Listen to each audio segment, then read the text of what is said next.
Hello les amis, je vous retrouve pour une nouvelle vidéo sur le football européen et la Ligue des Champions 2024-2025 et je vais vous présenter le match Aston Villa contre Celtic Glasgow. C'est un match qui a lieu ce mercredi 29 janvier 2025 à 21h pour le compte de la 8e journée de la Ligue des Champions. Alors Aston Villa, c'est le 9e du classement qui reçoit le Celtic Glasgow le 18e. Dans cette vidéo, je vais revenir sur le classement de la Ligue des Champions avec les statistiques des deux équipes. On verra également tous les résultats de ces deux équipes dans cette compétition ainsi que le classement des meilleurs marqueurs et des meilleurs passeurs de la Ligue des Champions 2024-2025. On enchaînera par les 10 derniers résultats, toutes compétitions confondues, les stades d'Aston Villa et du Celtic Glasgow, et on terminera par les compositions d'équipes et tactiques éventuelles, ce qui nous permettra d'avoir une idée et une tendance à cette rencontre. Alors donc, au classement, je rappelle que c'est une poule de 36 équipes et qu'il y a 8 journées, c'est la dernière journée. Les 8 premiers seront qualifiés pour les 8e de finale. De la 9e à la 24e place, les équipes joueront des matchs de barrage ou de 16e de finale. Au-delà, les équipes seront éliminées. Et pour l'instant, Aston Villa est 9e avec 13 points en 7 matchs, 4 victoires, 1 nul, 2 défaites, 9 buts marqués, 4 buts encaissés, plus 5 de différence de but, ils sont même ex-aequo avec le 8e.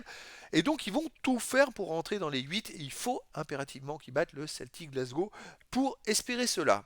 Attention parce qu'ils sont quand même 6 équipes ex-aequo avec 13 points, donc il faut gagner et puis avoir un bon goal average. Si ça se trouve, tout le monde va se retrouver à égalité, c'est le goal average qui va jouer. Le Celtic Glasgow de son côté est 18e avec 12 points en 7 matchs, 3 victoires, 3 nuls, 1 défaite, 11 buts marqués, 10 buts encaissés, plus 1 différence de but. Ils ont donc qu'un point de retard sur Aston Villa au classement. C'est-à-dire que s'ils battent Aston Villa, ils passeront au classement devant Aston Villa et après, pourquoi pas espérer aussi aller dans les 8. Tout est encore possible. Ça sera plus compliqué quand même pour le Celtic Glasgow. Et ces deux équipes, quoi qu'il arrive, sont déjà qualifiées puisque le 25e est à 8 points, donc on ne peut pas les rattraper. Alors les résultats dans cette compétition, Aston Villa a commencé par une victoire au Young Boys Bern 3-0, puis ils ont battu le Bayern Munich 1-0, ils ont battu Bologne 2-0, ils ont perdu au Club Bruges 1-0, ils ont fait 0-0 contre la Juventus Turin, ils ont gagné 3-2 à Leipzig et ils ont perdu 1-0 à Monaco. Le Celtic Glasgow de son côté avait commencé par une grosse victoire contre le Slovan Bratislava 5-1, puis après ils ont fait une grosse défaite contre Borussia Dortmund 7-1, ce qui est incroyable de passer d'un extrême à l'autre. Ils ont fait 0-0 à l'Atalanta de Bergame. Ils ont battu le RB Leipzig 3-1. Ils ont fait un partout contre le Club Bruges. Ils ont fait 0-0 au Dynamo Zagreb. Et puis ils ont battu les Young Bern 1-0. Au niveau des meilleurs marqueurs, il n'y a aucun joueur des deux équipes dans les 18 premiers du classement pour l'instant.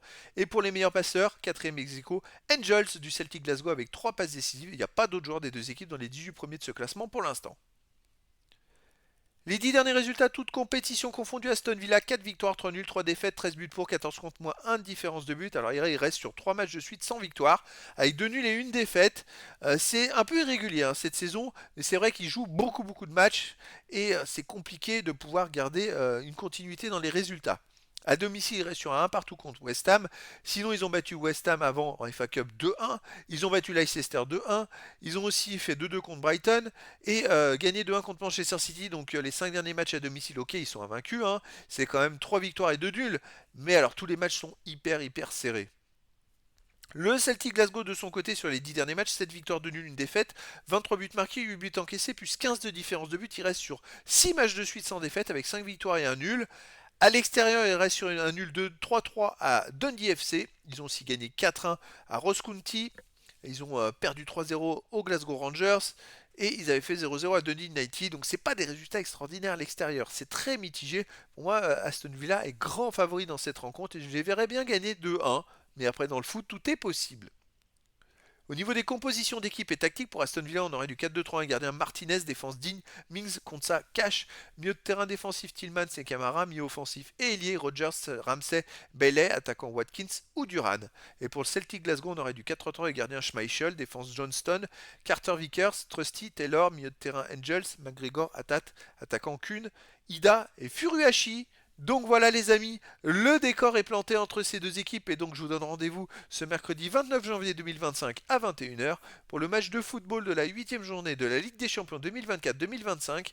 Aston Villa, le 9e du classement, reçoit le Celtic Glasgow, le 18e. Voilà les amis, je vous dis à très bientôt pour une nouvelle vidéo.